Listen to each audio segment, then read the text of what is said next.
अस्सलाम वालेकुम नाजरीन, आप देख रहे हैं स्टेट क्राफ्ट। मैं हूं सैयद मुजम्मिल शाह। कल लेट नाइट हमने एक प्रेस कॉन्फ्रेंस देखी जिसमें जरदारी साहब भी मौजूद थे, बिलावल साहब भी मौजूद थे, शहबाज शरीफ साहब भी मौजूद थे। ऐलान ये किया गया जिसका इससे पहले भी बहुत से लोगों को अंदाज़ा था कि एक कोलिशन गवर्नमेंट बनाई जाएगी इन दो पार्टीज़ की तरफ से, और वही फ़ैसला सामने आया। आइनी ओहदों के ऊपर सिर्फ सदर पाकिस्तान के ओहदे को स्पेसिफाई करते हुए बताया गया कि जरदारी साहब कैंडिडेट होंगे इस अलाइंस के, और वजारत उज़्मा के लिए शहबाज शरीफ साहब का नाम सामने आया। और बिलावल साहब ने ये बात इस मौके पर की जब उनसे ये सवाल हुआ कि आया तहरीक इंसाफ को हुकूमत साजी का हिस्सा क्यों नहीं बनने दिया गया या आपने बनाया, तो उन्होंने ये कहा कि उन्होंने हमसे बात करने से इनकार कर दिया, और दूसरी चीज़ ये कि उनके पास वो नंबर नहीं था जो अचीव करके वो गवर्नमेंट फॉर्म कर सकते हैं, इसीलिए ये हमारा हक है। बहुत से लोगों ने यह सवाल भी किया कि बिलावल साहब की कैंपेन जिस तरह से खासी नून लीग की क्रिटिक रही, और अब आकर उन्होंने पहले मुनाजरे का चैलेंज किया था शहबाज शरीफ साहब को, और अब उनकी वजारत उज़्मा का ऐलान किया, इससे उनके सियासी फ्यूचर पे क्या इम्पैक्ट आएगा, ये सवाल अपनी जगह। लेकिन क्या तहरीक इंसाफ ने लूज़ किया है पीपल्स पार्टी से नेगोशिएट ना करके? क्योंकि उनका क्लेम यही रहा कि हम पीपल्स पार्टी या नून लीग से बात करके या अलायंस करके आगे नहीं बढ़ सकते, क्योंकि बुनियादी फ़लसफ़ा ही इन दो पार्टीज़ के ख़िलाफ़ है। इससे गुफ्तगू का आगाज़ करते हैं। अली मोहम्मद ख़ान साहब हमारे साथ मौजूद हैं। अली साहब, शुक्रिया आपके वक्त का। कल हमने लेट नाइट एक प्रेस कॉन्फ्रेंस देखी जिसमें PDM 2 बनने का ऐलान किया जा रहा था। अब इसके ऊपर आप पहले अपना एनालिसिस दे दीजिए कि क्या लगता है ये जो गवर्नमेंट बनी है, लोग ये कह रहे हैं कि PTI आमादा ही नहीं हुई हुकूमत बनाने पर, तो फिर यही होना था, इस पर फिर गिला क्या करना है? बहुत शुक्रिया। बिस्मिल्लाहिर्रहमानिर्रहीम। अल्लाहुम्मा सल्लि व सल्लिम व बारिक अला सय्यिदिना मोहम्मद व आले मोहम्मद। देखिए, तहरीक इंसाफ हुकूमत बनाने पे आमादा क्यों नहीं है? बिल्कुल आमादा है। कौन इस मुल्क से मोहब्बत करने वाली जमात होगी जो हुकूमत बनाना नहीं चाहेगी? लेकिन हम अपनी स्ट्रेंथ पे बनाएंगे, जो हमारी ओरिजिनल स्ट्रेंथ है, और वो हमारी 170 से ज्यादा सीटें हैं। फॉर्म 45 के हिसाब से हम जीत चुके हैं। लेकिन अगर अपनी अधूरी स्ट्रेंथ के साथ, आधी सीटों के साथ हम हुकूमत बनाने में जाएं, अपनी सारी आधी सीटें छोड़ दें और पीपल पार्टी के साथ या नून के साथ हम हुकूमत में जाएं, तो ना तो हम अपना मैनिफेस्टो इम्प्लीमेंट कर सकेंगे, ना हम अपने वोटर सपोर्टर से इंसाफ करेंगे, ना हम जेल में बैठे उस शख्स से इंसाफ करेंगे जो इस मुल्क की खातिर जेल में बैठा हुआ है। मैं इमरान खान साहब की बात कर रहा हूँ। तो पीपल पार्टी या नून के साथ हुकूमत बनाना, इमरान खान साहब उसकी जो है उनकी इजाजत उसमें नहीं है, और ना हमारा नजरियाती वोटर इसको सपोर्ट करता है कि जिन जमातों ने पाकिस्तान को इस मकाम पे लेके आए हैं उन्हीं के साथ मिलके हम इसको ठीक करें जो इस तबाही के जिम्मेदार हैं। मैं जाती बात नहीं कर रहा, मेरा एहतराम है उनको जाती तौर पे, लेकिन सियासी तौर पे पाकिस्तान को आज इस नहज पे पहुंचाने वाली तो ये दो जमातें हैं।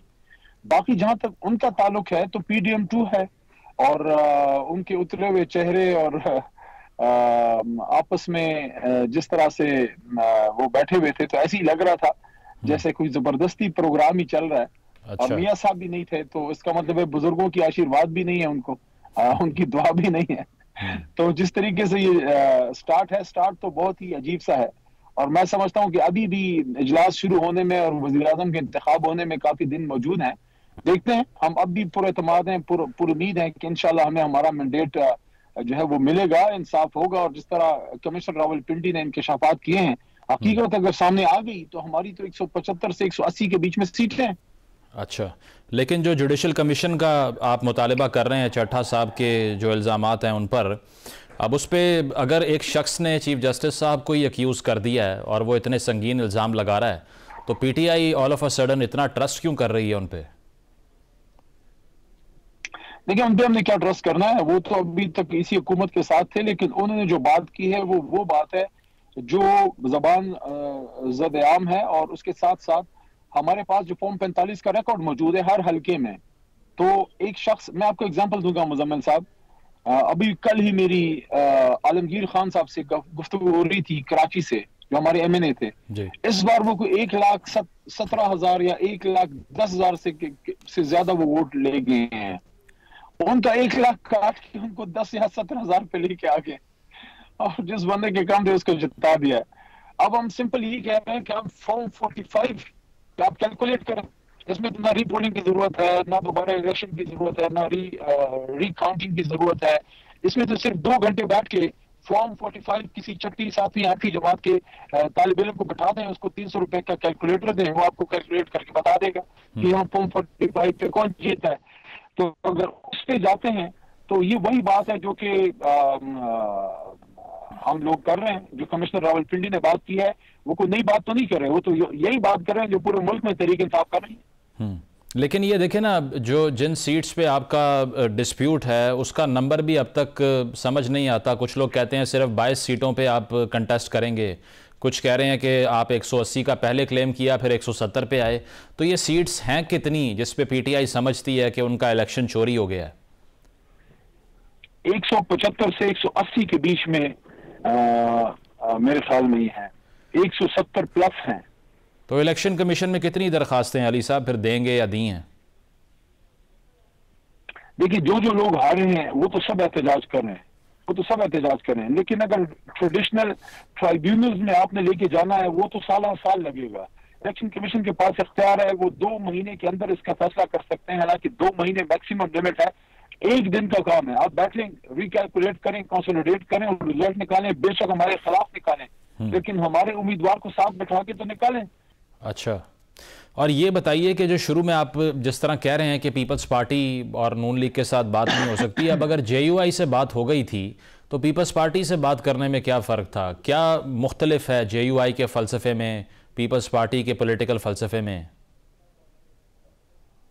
देखिए, जमीयत उलमा इस्लाम तो छोटी जमात है, उनके साथ कोई अलायंस की बात भी नहीं हुई। वो तो धांधली पे एक बात हुई थी कि धांधली पे उनका भी मौक़िफ़ है, वो कहते हैं कि हमारे साथ धांधली हुई है, हम भी कहते हैं धांधली हुई, हालांकि वो जिन सीट्स पे क्लेम कर रहे हैं वहां तहरीक इंसाफ जीती है। बाकी तो अलायंस की तो बात खान साहब ने अभी उसकी इजाजत नहीं दी। देखें, नून और पीपल्स पार्टी का जहां तक ताल्लुक है, ये वो जमातें हैं जो मुल्क में वजीर आजम बनाती हैं, जो मुल्क में इख्तिदार उन्होंने हासिल किया 3-3, 4-4, 5-5 बार। तो उन जमातों के साथ मिलकर जिन्होंने इस मुल्क को इस नैज पे पहुंचाया है, हम अपना मैंडेट कुर्बान करके उनके साथ अगर बैठते हैं, या तो जेन्युइन इलेक्शन होता और यही मैंडेट होता जो अभी आया है, तो उस पर भी फिर कोई बात थी, यानी कि सीटें जीते हम, फॉर्म 45 हमारे पास हो, इलेक्शन पूरा हम जीते हों, कौम हमारे लिए निकली हो, आधी सीटें हमें दे के ये कहा जाए कि कौम के वसीतर मफाद में उनके साथ बैठे जिनके पास ना मैंडेट है जेन्युइन और ना वो इस केपेबल हैं, क्योंकि जरदारी साहब ने हुकूमत कर ली, मियां साहब ने 3 बार कर ली, उनके भाई ने कर ली, पीपल पार्टी 4 बार हुकूमत बना चुकी है मरकज में, नून भी 4 बार बना चुकी है। आप मुझे बताएं, अगर कोई एक इदारा इन्होंने ठीक किया हो, एक कोई किसी इदारे का सेक्शन ही ठीक करके दिया हो पाकिस्तान को इस हालत तक पहुंचाने वाले, उनके खिलाफ हमारी सारी जिदोजहद है। तो ठीक है, अगर जब तक हमारा मैंडेट हमें वापस नहीं किया जाता फिर हम अपोजिशन में ही ठीक है। जेयूआई का धांधली का क्लेम तो आप कह रहे हैं कि वो उसको आप सपोर्ट करने को तैयार हैं। एक और क्लेम भी है कि आपके खिलाफ तहरीक अदम एतमाद जो आई वो बाजवा साहब के कहने पे आई थी, आपका क्लेम था अमेरिका के कहने पे आई थी। तो इन दोनों में से कौन सी बात ठीक है? देखिए, बड़े संगीन इल्जामात मौलाना साहब ने मोहतरम ने जो है वो लगाए, और यही हम बात करते हैं कि मौलाना साहब ने जो इल्जामात लगाए हैं या जो कमिश्नर रावलपिंडी ने बात की है, कोई कब्रिस्तान में तो नहीं की ना अली साहब। वैसे अब आप मोहतरम कह रहे हैं, पहले आप कुछ और कहते थे उनको। नहीं, मैं तो यही कहता था, मैं तो हमेशा से, मेरा तो यही स्टैंड है, मैं तो कभी भी गुफ्तगू में गिरी हुई बात करना आम ही रहा हूँ और इसकी थोड़ी सी कीमत भी खैर मैंने चुकाई है, लेकिन मैं हमेशा इस बात का कायल हूं कि जो कुरान में अल्लाह कहते हैं वक़ूलु लिन्नासि हुस्ना, और लोगों से अच्छी बात करो। आप दलील में वजन पैदा करें ना, मैं सबको कह रहा हूँ, गाली से, गालम गलोच से आर्ग्यूमेंट में वजन पैदा नहीं होता, आप दलील में वजन पैदा करें। लेकिन खान साहब ने कंटेनर पर जो कुछ कहा था वो तो याद होगा आपको। देखिए, उसके जवाब में जो मौलाना साहब ने, बल्कि खान साहब ने तो कंटेनर बड़ा बाद में रखा, मौलाना साहब ने तो आज से पता नहीं कितने साल पहले खान साहब को यहूदी एजेंट कहा था। ये वही यहूदी एजेंट है जिसने अमेरिका में जाके हुर्मत रसूल सल्लल्लाहु अलैहि वसल्लम की जंग लड़ी। देखिए, सियासत हम करें, लेकिन दूसरों पे कुफर के फितवे लगाना और सेक्युलरिज्म की तरफ लेके जाना, बिल्कुल। और मैं कहूं कि मुजम्मिल अच्छा मुसलमान नहीं है तो फलाना है, मुजम्मिल के अली मोहम्मद को तो मैंने कभी नमाज पढ़ते, ये मेरा रब का मामला है, इन चीजों में ना पड़े। हम सब मुसलमान हैं, हम सब पाकिस्तानी हैं, या हम किसी की हुब्बुल वतनी का सर्टिफिकेट देने नहीं बैठे, हम खिदमत के लिए आए हैं। जिसके पास अच्छा प्रोग्राम है आए, लेकिन जो आए उसको 5 साल मिले ताकि फिर कोई बहानाबाजी ना हो, फिर कोई जज्बाती नारों पे अवाम के पास जाए ना जाए, अवाम के पास मौका दे। मैं सबको कह रहा हूँ, मौका देने वालों को भी कह रहा हूँ कि थोड़ा सब्र से काम लिया करें, 5 साल पूरे होने दिया करें। उसके बाद होगा ये कि वो रिजल्ट रिपोर्ट मिलेगा, अवाम फिर रिपोर्ट कार्ड देगी उस हुक्मरानों को, वो देंगे कि भाई आप फेल है कि पास हैं। आप वो उसको एग्जाम में बैठने नहीं देते। 5 साल जब पूरे नहीं होते वो फिर जाके रोता रहता है अवाम के सामने, जो भी हो वो फिर अपने कोई बयानी सब सारे गढ़ के ले आते हैं। जब आप 5 साल पूरे करने देंगे, अवाम वोट आउट करेगी, ये निजाम मजबूत होगा, सिविल मिलिट्री इम्बैलेंस में जो है वो कमी आएगी, ये मुल्क के इदारे मजबूत होंगे, और अवाम के जो लीडर है उनको भी ये पता होगा कि मैं डिलीवर करूंगा, मैं खिदमत करूंगा, मैं करप्शन से दूर रहूंगा, मैं मेरिट पे चलूंगा और चलाऊंगा तो अवाम मुझे वोट करेगी। दुनिया में तो यही हो रहा है। तो अली साहब इस बात से ये डिड्यूस कर सकते हैं कि ये जो हुकूमत साजी हो रही है PDM2 की, PTI इसको 5 साल बर्दाश्त करेगी फिर? देखिए, ये तो अभी बहुत इब्तदाई दिन है। अगर जनरल मैंडेट पे कोई हुकूमत बनाता है उसको 5 साल मिलने चाहिए। अब देखें ना, ये अगर तो आपने डाल दिया बीच में, अभी अगर की वजह से तो डिरेल हो जाती है कब। नहीं, ये तो देखिए मैं अर्ज करता हूँ, हमारे ही मैंडेट पे डाका मार के आप उनमें बंटवारा कर दें, और ये ऐसे ही है जैसे किसी बच्चे से कोई हाथ से कोई चीज छीन के तो 2-3 में तकसीम कर दें और उसको कहीं के रो भी ना।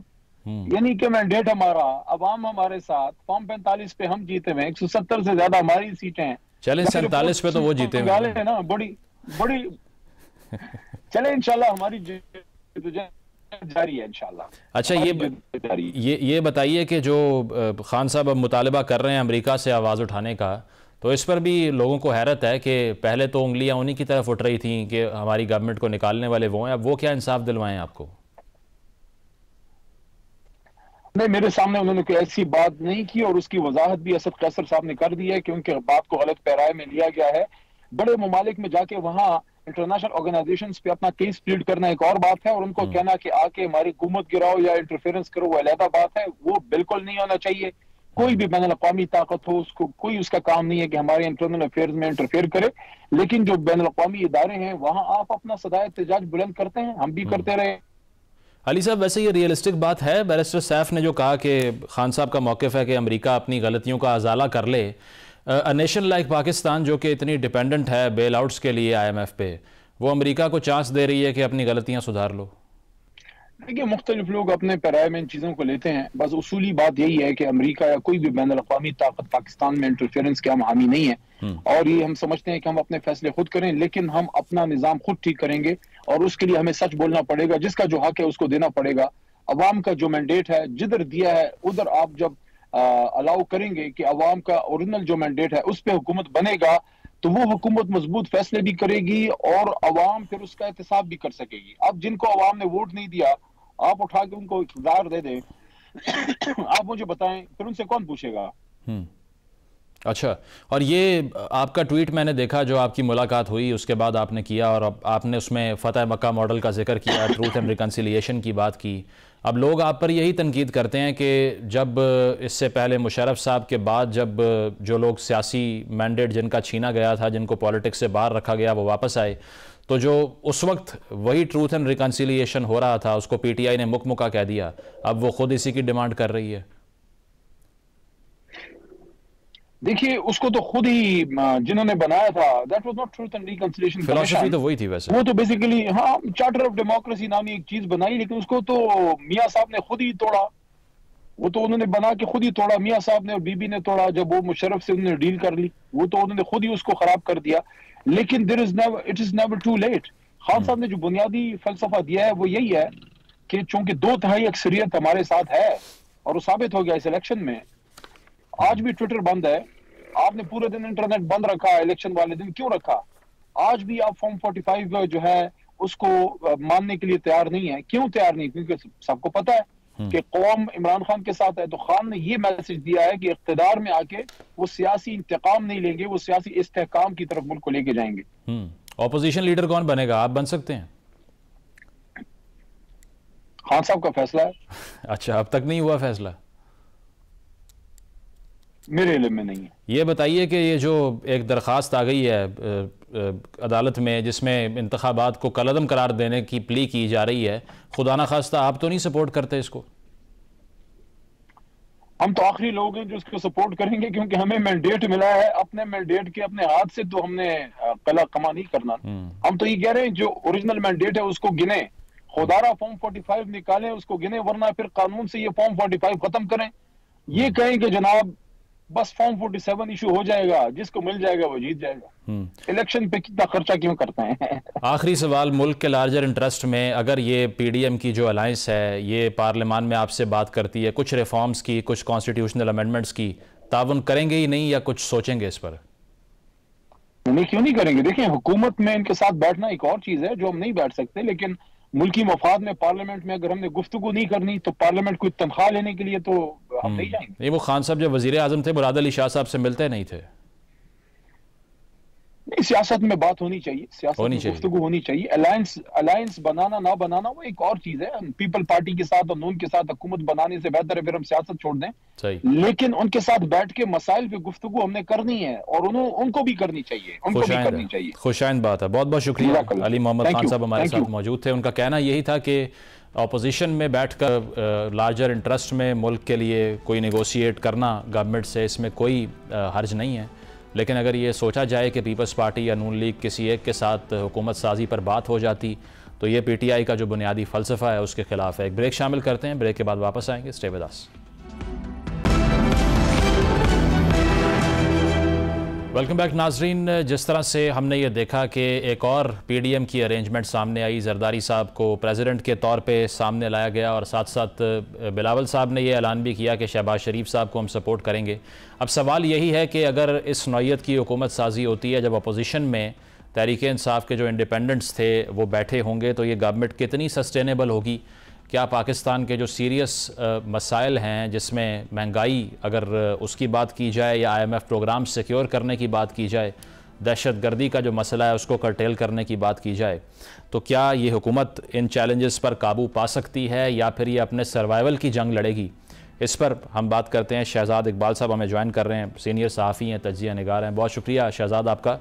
कैसे देखते हैं इस ऐलान को जो हमने कल देखा? पहले तो बिलावल साहब की सारी कैंपेन प्रिंसिपली नवाज शरीफ साहब, शहबाज शरीफ साहब की जो गवर्नमेंट थी उसी के ख़िलाफ़ रही, लेकिन एक वो वक्त था जब वो मुनाजरे का चैलेंज कर रहे थे उनको और अब वो उन्हीं को वज़ीर आज़म अनाउंस कर रहे थे कल। जी मुजम्मिल, बहुत शुक्रिया अपने शो पर बुलाने के लिए। आपने बिल्कुल ठीक कहा कि जब इलेक्शन कैंपेन हो रही थी तो वो सारी बातें याद आ गई कि 16 माह की जो परफॉर्मेंस थी वो कितनी बुरी थी, महंगाई में कितना इजाफा हुआ, हमसे इनपुट नहीं लिया जाता था क्योंकि जो अहम वजारतें थी वो उस वक्त नून लीग के पास थी। ये तमाम चीजें आपने बिलावल साहब की कैंपेन में देखी और मुझे याद है मेरे प्रोग्राम पे भी उन्होंने आके कहा कि मुनाजरा करें नवाज शरीफ साहब। देखें यूएस में क्या होता है, हिलरी क्लिंटन है, ट्रंप है, वो प्रेसिडेंशियल डिबेट में हिस्सा लेते हैं। हमारे यहाँ भी ये होना चाहिए। वैसे तो नून लीग इसमें दिलचस्पी नहीं रखती थी, लेकिन ये शायद आप तस्वर भी नहीं कर सकते कि प्रेसिडेंशियल कैंपेन के बाद हिलरी क्लिंटन और ट्रंप या कोई और जो दो सदूर के उम्मीदवार हो वो साथ मिल जाए और अलायंस बना ले। तो मेरे ख्याल से सिर्फ ये पाकिस्तान में ही मुमकिन है, या फिर पास प्रेसिडेंशियल फॉर्म ऑफ गवर्नमेंट की शायद मिसाल इतनी रेलिवेंट ना हो। पार्लियामानी निजाम में भी हम देखते हैं कि बहुत कम ऐसा होता है कि दो बड़ी जमातें आपस में जो है वो अलायंस बना लेती हैं। तो ये जो चैलेंजेस हैं पीडीएम हुकूमत के सामने ये तो बहुत सारे हैं और स्टार्टिंग फ्रॉम अप्रैल आपने पेमेंट्स भी करनी है, आपका IMF प्लान भी होगा। एक एडवांटेज मेरे ख्याल से ये हो सकता है जो मुल्क की बेहतरी शायद उसमें साबित हो, वो ये कि अब काबीना का साइज बहुत बड़ा होने की जरूरत नहीं है, बिकॉज मोस्ट लाइकली इनिशियली तो पीपल्स पार्टी वफाकी काबीना का हिस्सा नहीं होगी, JUIF भी नहीं है, तो दो मेन पार्टीज होंगी, एक MQM होगी और नून लीग होगी। और नून लीग जो कि दावे करती हुई आई है कि हम डिलीवर कर सकते हैं, हमारे पास वो मैन पावर है, एक्सपीरियंस है, कैपेसिटी है, तो फिर नून लीग अपनी अहम वजारतें अपने लोगों को दे और उससे डिलीवर करे, लोगों को मुश्किल से निकाले। बट एक तलवार यकीनन लटकती रहेगी, वो ये कि पीपल्स पार्टी कब तक उनको सपोर्ट करेगी, ऑपोजिशन कितनी ज्यादा स्ट्रांग होगी, क्योंकि एवरीवन नोज कि जो विल ऑफ द पीपल है या जो मैंडेट है वो इन पार्टीज को नहीं दिया गया है। ऑन पेपर जो इस वक्त हमारे सामने है वो भी नहीं है और बिहाइंड द सीन्स जो हुआ है आप भी बखूबी से वाकिफ होंगे, वो मैंडेट उससे बहुत कम है जो आज हमें स्क्रीन पर नजर आ रहे हैं। लेकिन शहजाद साहब आपने कहा ना कि विल ऑफ द पीपल ये नहीं है। अब अगर एक डिसअपॉइंटमेंट पीटीआई के वोटर को तो होगी, लेकिन एक नून लीग के वोटर को भी है, और वो ये कि नवाज शरीफ साहब तो उस कमरे में थे ही नहीं जहां ये ऐलान हो रहे थे। जी मुजम्मिल, देखें ये जो सारा 4-5 जो मीटिंग्स थी जिसमें ये कोशिश कर रहे थे कि पीपल्स पार्टी को हुकूमत का हिस्सा बनाए, मॉरल अथॉरिटी क्या थी? क्योंकि जैसे ही इलेक्शन के नतायज सामने आए जो सबसे पहला शख्स जिसने विड्रॉ किया कि मैं गवर्नमेंट का पार्ट नहीं बनूंगा, I will not be leading the government, वो नवाज शरीफ साहब थे। और मैं सुन रहा था ख्वाजा आसिफ साहब को कुछ दिन पहले, वो बता रहे थे कि क्योंकि स्प्लिट मैंडेट है तो नवाज शरीफ साहब का कद बहुत बड़ा है कि वो इस तरीके का मैंडेट तस्लीम करके मुल्क के वजीर आजम बने। मतलब आई वाज सरप्राइज, इस मुल्क में वजीर आजम के ओहदे से बड़ा कोई ओहदा हो नहीं सकता, तो ये कैसे हो सकता है कि किसी लीडर का कद उस ओहदे से भी बड़ा हो जाए। तो मेरे लिए बड़ा सरप्राइजिंग था। तो सबसे पहले तो मेरे ख्याल से नवाज शरीफ साहब की जिम्मेदारी बनती थी कि वो लीड फ्रॉम द फ्रंट करते। अगर मुश्किलात है, चैलेंजेस का सामना कोalition गवर्नमेंट को संभालने का भी है, तो वो एक्सपीरियंस रखते हैं, तजुर्बा रखते हैं, वो माशी तौर पे भी मुल्क को आगे बढ़ाते हैं, और जो पॉलिटिकली जो ऑब्वियसली सारा वोट हमें पता है उन्हीं का है, तो वो इस कोalition को साथ चलाते हैं। तो मेरे ख्याल से सबसे पहले वो पीछे हटे। फिर पीपल्स पार्टी ने फैसला किया कि हम भी कामयाबी में नहीं आएंगे। वहां पे पीटीआई कह रही है कि हम पीपल्स पार्टी से बात नहीं करें, वो उसी रिजिड एटीट्यूड पर है। लेकिन इस पे मैं एक बात यहां मुकम्मल करना चाहूंगा जो मेरे ख्याल से करना हमें बड़ा जरूरी है कि इस वक्त देखें हालात क्या है। हालात ये कि ये पॉलिटिकल पार्टी सेंटर में गवर्नमेंट नहीं लेना चाहती। अब आपको पता है कि इस मुल्क में 18वीं तरमीम की एक बहुत बड़ी एक्सरसाइज थी, जिसके बाद सूबों को ऑटोनॉमी मिली, उनको इख्तियारात मिले। लेकिन बाज हमारे यहाँ आवाजें ऐसी हैं गैर सियासी और सियासी जो कि 18वीं तरमीम के खिलाफ हैं। वो इसको क्रिटिसाइज करते हैं कि देखें इससे फेडरेशन कमजोर हुई है, सूबे बड़े मजबूत हो गए हैं। लेकिन इन पार्टीज का जो रवैया रहा है इलेक्शन के बाद, वो तो फिर तकवीयत पहुंचाता है उस तरह की वॉइसेस को, जहां पे तमाम पार्टीज ये समझ रही है। पीपल्स पार्टी कहती है हमारे पास सिंध है और हमारी वहां अक्सरियत है, हमें फेडरल गवर्नमेंट की जरूरत नहीं है। पंजाब में पीपल्स पार्टी की गवर्नमेंट, नून लीग की गवर्नमेंट है, वो कहते हैं हमें पंजाब मिल गया। खैबर पख्तूनख्वा में तहरीक इंसाफ की गवर्नमेंट है, वो कहते हैं हमें वो मिल गया, हमें सेंटर में नहीं आना। तो वो जो एक क्रिटिसिज्म जो होता था, जो मेरे ख्याल से जायज नहीं है मुकम्मल तौर पर, वो आप उसको वैलिडेट कर रहे हैं कहीं ना कहीं कि ठीक है सूबे इतने ताकतवर हो गए हैं कि हमें सूबों में हुकूमत दे दे, बेशक फेडरेशन लेकिन ये बिल्कुल ये फेडरेशन की जो कमजोरी है, अब मसाइल ही इतने गंभीर हो गए हैं। और अगर ये सब एक्नॉलेज करते हैं कि जिस तरह से पहले भी हमने देखा वोट ऑफ नो कॉन्फिडेंस आया, दोबारा ना आ जाए, इत्तेहादियों के हाथों ब्लैकमेल ना हो, असल वजह तो वो होगी ना। अगर इसकी बेस पे हम 18वीं तरमीम की बात करें तो उससे जो सूबों को ऑटोनॉमी मिल रही थी, जो स्पिरिट भी थी डिक्लेरेशन ऑफ लाहौर की, जिसकी बेस पे पाकिस्तान बना था। अब पीटीआई का मौक़िफ़ भी यही रहा है कि 18वीं तरमीम को उन्होंने काफ़ी तनकीद का निशाना बनाया है। अब आपको लगता है कि पीपल्स पार्टी भी चूंकि इस फार्मूला का हिस्सा बन गई है, तो अगर 18वीं तरमीम के बारे में कोई बात होती है या प्राइवेटाइजेशन की बात होती है, या बिलावल साहब ने कहा 17 वजारतें ख़त्म कर दूंगा, अगर वो नहीं होती तो पीपल्स पार्टी कैसे रिएक्ट करेगी इन द लॉन्गर रन? अच्छा, मुझे एक तो लगता है कि 18वीं तरमीम को रोल बैक नहीं किया जा सकता। इनफैक्ट उसको मजीद इंप्रूव करने की जरूरत है। आपने सूबों को ऑटोनॉमी दी है, अब उनको आप ये भी जिम्मेदारी दें कि वो अपना पैसा इकट्ठा कर सकें और अपने सूबे को चला सकें। क्योंकि ये नहीं हो सकता कि चीफ मिनिस्टर बड़ा आराम से बैठा होता है अपनी कुर्सी पे कि मुझे तो सिर्फ वसाइल खर्च करने हैं, वसाइल जनरेट नहीं करने हैं। वफाक ने वसाइल जनरेट भी करने हैं, उसने कर्जा भी लेना है, उसने अदायगियां भी करनी है। तो मेरे ख्याल से ये 18वीं तरमीम को तो मजीद मजबूत करने की जरूरत है, और जो उसके इख्तियारात हैं वो और डिवॉल्व करने की भी जरूरत है। तो मुझे ये रोल बैक होता हुआ नहीं नजर आ रहा। ना पीटीआई को इतनी अक्सरियत मिलनी है कि वो उसको रोल बैक करें। हाँ, इसमें एक चीज पे नजरसानी हो सकती है, वो है एनएफसी अवार्ड। उसके फॉर्मूले पे आप जरूर डिस्कस कर सकते हैं कि वफाक जो डेट पे कर रहा है शायद उसको थोड़ा सा सूबों पे ट्रांसफर कर दें, या कोई डिस्कोज की अदायगी जो है वो सूबों को दे दे। इस पे तो बड़ी लंबी बहस हो सकती है। लेकिन दो चीजें आपने बड़ी इंपॉर्टेंट बताई। एक तो ये कि प्राइवेटाइजेशन पीपल्स पार्टी के एजेंडा पे नहीं है। सारी कैंपेन उनकी ये थी कि हम पब्लिक प्राइवेट पार्टनरशिप के जरिए आगे बढ़ेंगे, we will try that first. तो यहां पे जो एसआईएफसी है जिसका कलीदी किरदार होगा, बल्कि बहुत सारे लोग ये कहते हैं कि इस एसआईएफसी के बाद जो आपका कैबिनेट है वो रबर स्टैंप होगा, क्योंकि अगर एसआईएफसी ने फैसला कर लिया, बहुत रेयर होगा कि आप उसको अपोज कर सकें। तो प्राइवेटाइजेशन एसआईएफसी के एजेंडा पर है, नून लीग के एजेंडा पर है, और मेरे ख्याल से यही वजह है कि पीपल्स पार्टी हुकूमत में नहीं शामिल हो रही, क्योंकि उनको पता होगा कि ये करना पड़ेगा। तो शहजाद, फिर ये एक्सप्लेनेशन ठीक है कि पीपल्स पार्टी इसी का इंतजार करेगी कि पहले ऐसे मुश्किल फैसले कर लिए जाएं, उसके बाद आके हम हुकूमत का फेस बन जाएंगे? बहुत हद तक मुमकिन है। अब इट डिपेंड्स ये गवर्नमेंट चलती कितना है, कितना वक्त गुजरता है। जेयूआईएफ के हद तक तो मेरे ख्याल से ऐसा नहीं हो सकता कि 5 साल वो ऑपोजिशन में रहे। मुझे लगता है कि वो भी किसी ना किसी वक्त काबीना का हिस्सा बन जाएंगे, हुकूमत का हिस्सा बनेंगे। बट पीपल्स पार्टी तो मुझे लगता है कि इट डिपेंड्स कि ये हुकूमत चलती कितना है। देखें इस वक्त पॉलिटिकली बिलावल साहब क्या सोच रहे हैं। वो सोच रहे हैं कि नून लीग का हशर हमने देख लिया पंजाब में क्या है, इमरान खान के पास ज्यादा से ज्यादा शायद एक इलेक्शन होगा, इससे ज्यादा नहीं होगा। तो ये इतना जो यूथ का एक बल्ज है, 2 करोड़ 80 लाख वोटर तो खाली इस इलेक्शन में इंडक्ट हुआ था, अगले साल अगले इलेक्शन तक मजीद होगा।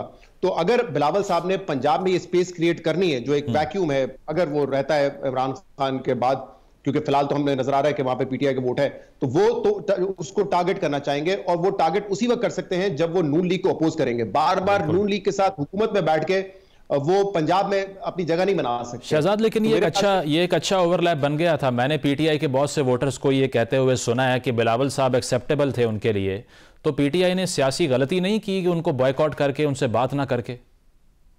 देखिए, ये बड़ा अहम आपने सवाल किया, क्योंकि पीटीआई ने जो जद्दोजहद करनी थी वो इलेक्शन से पहले कर ली। हमें पता है कि इदारों के साथ उनकी एक महाजराई थी, उनके वोटर ने अगर वोट किया है वो एक गुस्से का वोट है, वो इस महाजराई के जो हुई है पीटीआई की इदारों के साथ, उन्हें उस बेसिस पे वोट किया है। तो जो स्ट्रगल थी पीटीआई की वो उन्होंने कर ली। अब जाहिर सी बात है, अगर आपने सिस्टम में कोई चेंज लेकर आना है तो वो डेमोक्रेटिक सिस्टम के तहत ही आएगा। अगर पीटीआई पावर शेयरिंग फॉर्मूला पे एग्री कर जाती पीपल्स पार्टी के साथ, और जहां तक मेरी नॉलेज है कि कुछ पैगाम रसाई भी हुई थी और शायद लतीफ खोसा साहब के जरिए हुई थी, लेकिन जिसको इमरान खान ने आउटराइटली रिजेक्ट कर दिया था। तो अगर आप सिस्टम में आते, आप जो आपके लोगों के खिलाफ इस वक्त ज्यादती हो रही है, आप उनके लिए एक स्पेस क्रिएट कर सकते थे। बहरहाल देखें, इस मुल्क का हाल लिबिया की तरह तो नहीं होना ना कि एक वैक्यूम होगा और उसके बाद एक क्योस होगा और अनार्की हो जाएगी, सिविल वॉर हो जाएगी। जो भी आपने इकदाम उठाने हैं, चाहे आप कहें कि बिल्कुल सिविलियन बालादस्ती होनी चाहिए और सिविलियंस को ये पावर, ये स्पेस वापस लेनी है, वो एक डेमोक्रेटिक सिस्टम के तहत ही होगी। तो पीपल्स पीटीआई के लिए एक बहुत बड़ी अपॉर्चुनिटी जरूर शहजाद, लेकिन इनसे जब भी पूछते हैं पॉलिटिकली, अगेन पीटीआई अगर ये सोचे कि हमारी तो सियासत ये रही है कि हमने पीपल्स पार्टी और पीएमएलएन को अपोज करके यहां तक पहुंचे हम, then why would we get in an alliance with the People's Party? तो मेरे ख्याल से ये मजबूरियां हैं जो कि उनको रोकती हैं। शहजाद, लेकिन उनसे अगर पूछा जाए ना कि अगर आपका सिस्टम पे एतमाद कितना है, तो वो उस पर कहते हैं कि नहीं है। उसकी वजह यह है कि अगर वो 180 का क्लेम कर रहे हैं, उनसे अगर आप पूछें आपने इलेक्शन कमीशन में कितनी दरखास्तें दी, वो ये कहते हैं कि हमें इस पर एतमाद नहीं है। लियाकत चट्टा पे उनका एतमाद सिस्टम से ज़्यादा है। वो ये कह रहे हैं कि उन्होंने क्योंकि चीफ जस्टिस को सेंट्रलाइज कर दिया, इसीलिए वो किसी कमीशन का हिस्सा ना बने और मुतालबात तस्लीम हमारे किए जाएँ। तो अगर सिस्टम पे एतमाद ही नहीं है तो इंसाफ कहाँ से आएगा? फिर सड़कों पर ही होगा सब कुछ।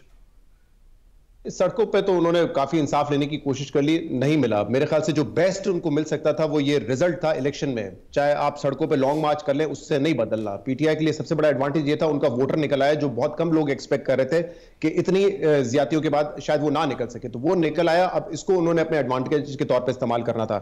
जहां तक आप ये बात करें, 180 सीटें आपके मीडिया हाउस के पास भी रिजल्ट आ रहे होंगे, हमारे पास भी आ रहे थे। 180 तो नहीं बनती, लेकिन हाँ जितनी सीटें हैं उससे ज्यादा बनती थी। और ये आपको पता है, जिस तरह हमारे यहाँ एस्टैब्लिशमेंट एग्जैजुरेट करती है, कभी करप्शन की स्टोरीज पे, कभी गद्दारी की स्टोरीज पे, मेरे ख्याल से ये आदत पीटीआई को भी छोड़ देनी चाहिए। जो रियलिस्टिक नंबर है उस पर जाए। आपको पता है ना, वो एफआईआर में आप 2-4 चीजें इजाफी डाल देते हैं तो जो आपका असल केस होता है वो भी कमजोर पड़ जाता है। ये बिल्कुल वही वाला मामला है। जितनी सीटें जेन्युइनली आपके पास फॉर्म 45 जो साबित करता है कि कहां कहां आप जीते हुए थे, और ऐसे केसेस हैं। जैसे मैं आपको बताऊं, मैंने मुस्तफा नवाज खोखर साहब से उनके इस्लामाबाद के हलकों के रिजल्ट्स मंगाया। वो तो पीपल्स पार्टी, वो इंडिपेंडेंट लड़े थे, पीटीआई के खिलाफ भी लड़े थे, नूली के खिलाफ भी लड़े थे। उनके फॉर्म 45 ये बताते हैं कि उनके दोनों हलकों में पाकिस्तान तहरीक इंसाफ जीती है। इमरान शफीक साहब एडवोकेट हैं, और आपने देखा होगा तहरीक इंसाफ के दौर में भी वो जब नैब केसेस थे बड़ा क्रिटिकल होते थे पीटीआई पे। वो जमात इस्लामी की सीट से लड़ रहे थे हनीफ अब्बासी साहब के साथ, वो अपने फॉर्म 45 लेकर आए। वो बता रहे हैं कि हनीफ अब्बासी साहब 2 पोलिंग स्टेशंस पे लीड कर रहे थे। तो जो जेन्युइन आपके ग्रीवेंसेस है उसको आपको लीगल फोरम पे ही जाके जीतना पड़ेगा। प्रेशर डाल के कोई सीटें आपको नहीं देने वाला। बहरहाल आपको ये सिस्टम ही इस्तेमाल करना पड़ेगा। शहजाद, इसके अलावा जो सिग्नलिंग की जाती है पीटीआई की तरफ से, लगता यही है कि वो बात करने पर आमादा हो चुके हैं। इसीलिए हमने देखा कि वो ट्रूथ एंड रिकन्सिलिएशन कमीशन की बात कर रहे हैं, वो सबको माफ़ करने की बात कर रहे हैं। वो और बात है कि मुखालिफिन उनके कहते हैं कि ये आए तो सबसे इंतकाम लेंगे आकर। तो गौहर खान साहब ने भी ये कहा कि बानी चेयरमैन पीटीआई को एक ऑफ़र दी गई है कि 3 साल इंतज़ार कर लीजिए आप। आपको लगता है कि पसे पर्दा कोई ना कोई बैकडोर चैनल खुला हुआ है अब भी उनके लिए, जो उनको थोड़ा रिलीफ फराहम कर सके? मुजम्मिल, इलेक्शंस के 3-4 दिन तक तो जो मैसेजिंग हो रही थी उससे तो लग रहा था कि शायद एक्सेप्टेबल हो सकती है पीटीआई की government without Imran Khan. Obviously वो तो अभी जेल में ही है, लेकिन अगर कोई गौहर खान टाइप शख्स हो तो उसके साथ हो सकता है। क्योंकि जो मैंने आपको बताया कि हमारे जराए बताते हैं पीपल्स पार्टी ने अप्रोच किया था, वो अपने तौर पे तो नहीं कर लिया था। कहीं ना कहीं उन्होंने इस माहौल में यकीनन जरूरी समझा होगा कि हमें अप्रूवल लेना है, तो अप्रूवल के बाद ही उन्होंने पैगाम रसाई की थी। तो 3-4 दिन तक तो ये लग रहा था, लेकिन उसके बाद 2-3 चीजें हुई हैं। एक तो जो पीटीआई का एटीट्यूड था कि हमने किसी से बात नहीं करनी, मनी लॉन्ड्रर से बात नहीं करनी, जिन्होंने हमारा मैंडेट चुराया उनसे हमने बात नहीं करनी। उसके बाद अली अमीन गंडापुर की जब नॉमिनेशन सामने आई कि उनको उन्होंने वजीर आला का कैंडिडेट नॉमिनेट किया है, तो उसके बाद मेरे ख्याल से थोड़ा सा जो है मौकिफ बदला है इस पर। तो शुरू में तो लग रहा था कि कुछ है, लेकिन अब मेरे ख्याल से जो है वो बात बड़ी मुश्किल नजर आ रही है। पीपल्स पार्टी पे प्रेशर था काबीना का हिस्सा बनने का और वो सरवाइव कर गई, इसको लगता है आपको? हाँ, मेरे ख्याल से प्रेशर तो बहुत था। मेरे ख्याल जो हमें पता चला था ये था कि फ्राइडे से पहले ये सारा जो मामला है वो तय पा जाएगा, लेकिन आपने देखा कि मंगल की रात को ही हो गया। और पीपल्स पार्टी ने और बिलखसूस बिलावल साहब ने और उनकी जो सीसी थी उसमें जितना उनका यंग जो लोग हैं उन्होंने बहुत ज्यादा रेजिस्ट किया। उन्होंने कहा किसी सूरत हमें काबीना का हिस्सा नहीं बनना चाहिए, उनका एक्सपीरियंस अच्छा नहीं था और जैसे मैंने कहा पॉलिटिकली भी पीपल्स पार्टी को ये सूट नहीं करता। तो मेरे ख्याल से बिलावल भुट्टो जरदारी साहब ने इस पे एक स्टैंड लिया हुआ था, उनकी जो यंग कोर टीम है उसने स्टैंड लिया हुआ था, जिसके नतीजे में मेरे ख्याल से फिलहाल तो एज वी नो कि वो इस वक्त कैबिनेट का हिस्सा नहीं बनेंगे। और प्रेडिक्शन आपको लगता है सस्टेनेबल गवर्नमेंट बनेगी, या जो फैसल वावडा साहब या बहुत से लोग बात कर रहे हैं कि 1 साल की मेहमान है, यही लगता है आपको? प्रेडिक्ट करना तो बड़ा मुश्किल है। देखें कितने सारी कंट्रोवर्सीज आई है, फिर भी हमने 2018, 2013, 2008 ये तीनों असेंबलीज ने अपनी मुद्दत तो पूरी की है, जिसमें मेमो गेट भी आया, जिसमें धरना भी हुआ, जिसमें पनामा भी हुआ, जिसमें इमरान खान के खिलाफ वोट ऑफ नो कॉन्फिडेंस भी आया, लेकिन असेंबलीज ने तो मुद्दत पूरी की है। मुझे नहीं लगता अगर कोई सरप्राइजिंगली पीटीआई सारे केसेस जीत जाती है, नताइज उनके हक में तब्दील हो जाते हैं, उनकी सीटें सिंपल मेजॉरिटी से ज्यादा बढ़ जाती हैं, तो मुझे लगता है कोई इन हाउस चेंज हो सकता है।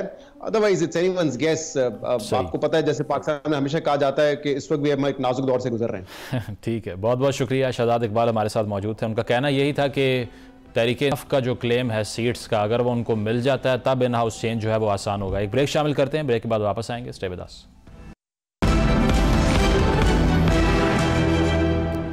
वेलकम बैक नाजरीन। पोस्ट इलेक्शन सिनेरियो की अगर हम बात करें तो उसमें आज chief justice Sindh high court की तरफ से जो सोशल मीडिया और इंटरनेट बंदिश का केस था उस पर जो रिमार्क्स सामने आए हैं उनमें अदालत का कहना यही था कि अगर ड्राइंग रूम में बैठ के ही आपने फैसले करने थे तो फिर इलेक्शन क्यों करवाए हैं। इसी पर हम बात करते हैं। जिब्रान नासिर साहब हमारे साथ मौजूद हैं, पॉलिटिशियन हैं, सोशल एक्टिविस्ट हैं, लॉयर हैं। बहुत शुक्रिया जिब्रान आपका। बताइएगा जो आज ये समाअत हुई है, जो इसमें गुफ्तगू की जा रही है, अब जो एक्स प्लेटफॉर्म है इसकी बंदिश का भी खासा तस्करा है, पीटीआई भी कोर्ट में जा रही है इसके अगेंस्ट, क्या रीज़न लगती है इसकी आपको? अस्सलाम वालेकुम। पहले तो मदद करने के लिए बहुत शुक्रिया मुजम्मिल। ये आईनी पिटिशन हमने दाखिल की थी 24 जनवरी को, जब ये एक सिलसिला हमारे सामने आया था कि जब पीटीआई इलेक्शन कैंपेन के दौरान अपनी कोई वर्चुअल रैली या जलसा कर रही थी तो उसकी कीमत पूरे पाकिस्तान को चुकानी पड़ रही थी कि पूरे मुल्क में इंटरनेट की बंदिश या सोशल मीडिया तक रसाई जो है वो नामुमकिन बनाई जा रही थी पीटीआई की जानिब से। और इसी पिटिशन के चलते जब अदालत ने पहली बार अहकाम जारी किए 24 जनवरी को, तो उन्होंने बड़ा वाज़ेह कहा था कि यकीनी बनाया जाए कि इलेक्शन के करीब और इलेक्शन के दिन इंटरनेट बंद नहीं होगा, ताकि ना सिर्फ आसानी वोटर्स को हो मगर इलेक्शन के हवाले से मीडिया को, रिपोर्टर्स को भी आसानी हो। और फिर जैसे कि आपको पता है कि उस दिन पूरा दिन ना सिर्फ इंटरनेट बंद रखा गया बल्कि उसके बाद भी जब इलेक्शन के हवाले से मुख्तलिफ सबूतों की या जो अलग अलग कॉन्ट्रोवर्सी सामने आ रही थी उसमें हमने 4 दिन मुस्तकिल लगातार देखा कि एक्स जो कि एक ऐसा प्लेटफॉर्म है जहां ज्यादातर सारे सहाफी और सियासतदान मौजूद हैं, उसकी ब्लॉकेज हुई। तो ये तमाम तर चीजें और एक रिपीटेड फेलियर पीटीए का अदालत के अहकामात को मानने का जब सामने आया, तो मेरे ख्याल में अदालत ने मौके की मुनासबत को देखते हुए न सिर्फ ये अहकामात दिए हैं पीटीए को कि ये बंदिश फौरन खत्म की जाए और रसाई मुमकिन बनाई जाए इंटरनेट और सोशल मीडिया के तमाम प्लेटफॉर्म्स तक, और ये जवाब तलब किया कि क्यों ये बंदिश हो रही थी, उसकी कानूनी वजूहात क्या है अगर कोई है तो। मगर इस पूरी सूरत हाल के ऊपर अदलिया ने अपना भी एक तासुर दिया है कि पूरे मुल्क को जैसे नजर आ रहा है कि जिस तरीके से ये इलेक्शंस मैनेज किए गए, और ऐसा नहीं कि पहली बार किए गए, 2018 में किसी और के लिए किए गए, 2013 में किसी और के लिए किए गए और अब 2024 में किसी और के लिए किए गए, मगर करने वाला वो एक ही है, वो रियासत ही है, वो रियासती इदारे ही हैं। तो जब मेरे ख्याल में पीटीए को मुखातिब करके जो बात की जा रही थी वो दरअसल पैगाम किसी और को दिया जा रहा था, जो कि यकीनी तौर पे ड्राइंग रूम के अंदर बंदर बांट पीटीए ने तो नहीं की है। जिब्रान, लेकिन वो जो इंटरिम गवर्नमेंट है, सोलंकी साहब ने कहा था कोई गारंटी नहीं है कि आगे जाके टेक्निकल इश्यूज नहीं आएंगे इंटरनेट पे, तो वो भी यही बात कर रहे हैं कि कोई अचंभे की बात नहीं है। हम और आप पता नहीं क्यों हैरान हो रहे हैं इस पे। देखिए, जिस तरीके से बहुत सारे इकदामात रियासती जो हैं जिसका दिफा किया है या जिनको इग्नोर किया है या जिनको कहा गया है कि जी नो बिग डील, कोई परेशानी की बात नहीं है इस अबूरी हुकूमत की जानिब से, ये तो हमें साफ नजर आ गया कि ये अबूरी हुकूमत गो कि इसकी गुंजाइश आइन में ही बनती है, मगर आइन के ऊपर ना इनकी तवज्जो है, ना आइन इनके लिए जरूरी है, ना इम्पोर्टेंट है। जिस तरह की हमें संगीन किस्म की वायलेशंस हो, ना सिर्फ वायलेशंस, अगर उस वायलेशन के ऊपर कोई सरापा एहतजाज भी हमारे शहरी हों, तो जिस तल्ख लहजे के अंदर इस अबूरी हुकूमत के वजीर आजम साहब मुखातिब हुए हैं अवाम से, मेरी तो कोई उम्मीद पहले भी नहीं थी सोलंकी साहब से। अच्छा। और मेरे ख्याल में अगर कोई रख रहा है तो वो उसकी गलत फहमी है और अच्छा। वक्त ज़ाया कर रहा है। जिब्रान साहब ये बताएं, इलेक्शन कमीशन में चूंकि जो कराची के PTI कैंडिडेट्स हैं इनके हवाले से भी समात हुई है, अब आप ये कहते हैं कि तमाम कराची के आरओज़ ने एक दूसरे के रिजल्ट को छापा लगा दिया, कॉपी पेस्ट किया है। आपका क्या ख्याल है कि कितनी सीट्स के ऊपर इरेगुलरिटीज़ हैं कराची में, और अगर ओवरऑल भी आपके इल्म में कोई नंबर है तो वो भी बताइए। मुल्क भर में जो PTI का 170-180 का क्लेम है, रियलिस्टिक है या एग्जैजरेटेड है? देखिए, कराची की हद तक जो है शुरू में सिंध हाई कोर्ट के अंदर तकरीबन 18 के करीब उम्मीदवार ऐसे थे NA और PS के जिनकी हम नुमाइंदगी कर रहे थे, और इलेक्शन कमीशन इस्लामाबाद में बजाते खुद मैं 8 उम्मीदवार, 4 NA के और 4 PS के हैं जिनकी मैं नुमाइंदगी कर रहा हूँ, जिनके मैंने फॉर्म 45 खुद देखे और रिकॉर्ड मैंने खुद परयूज किया, जिसपे ये साफ नजर आ रहा है कि इनको ये इलेक्शन जबरदस्ती हरवाया गया है। और आज जब हमने ACP से तलब किया कि जी आज तो सेकंड हियरिंग है, आपने पहली हियरिंग के बाद RO से कॉम्प्रिहेंसिव रिपोर्ट्स मंगवानी थी, तो हमें वो रिपोर्ट्स दिखाई जाएं, तो नजर आया कि सारी रिपोर्टें जो हैं वो 2 पेज की हैं। तमाम रिपोर्टों में वही 6-7 पैराग्राफ लिखे हुए हैं, जिसमें बस ये तरतीब बताई भी है कि किस वक्त किस तारीख को RO ने क्या इकदाम उठाया। RO ने कोई तबसरा नहीं किया इस बारे में कि क्या उसका फॉर्म 45 असली है और PTI का या किसी दूसरे उम्मीदवार का फॉर्म जाली है। ना उसने ये बात उठाई, ना इस बात को एड्रेस किया कि जब कंसोलिडेशन हो रही थी रिजल्ट की तो ये सामने वाले कैंडिडेट्स मौजूद थे कि नहीं थे, और ना उन्होंने अपनी तरफ से कोई एविडेंस, कोई फॉर्म 47, 45 अटैच किया। बहुत बहुत शुक्रिया। जिब्रान नासिर हमारे साथ मौजूद थे। उनका कहना यह था कि कराची में जो तहरीक इंसाफ के कैंडिडेट्स हैं उनके जो क्लेम्स हैं उस पर इन्वेस्टिगेशन होनी चाहिए, क्योंकि वहाँ पर ROs की तरफ से जो फॉर्म 45 या 47 में रेगुलरिटीज़ हैं वो काफ़ी वाज़ेह हैं। एक ब्रेक शामिल करते हैं, ब्रेक के बाद वापस आएंगे।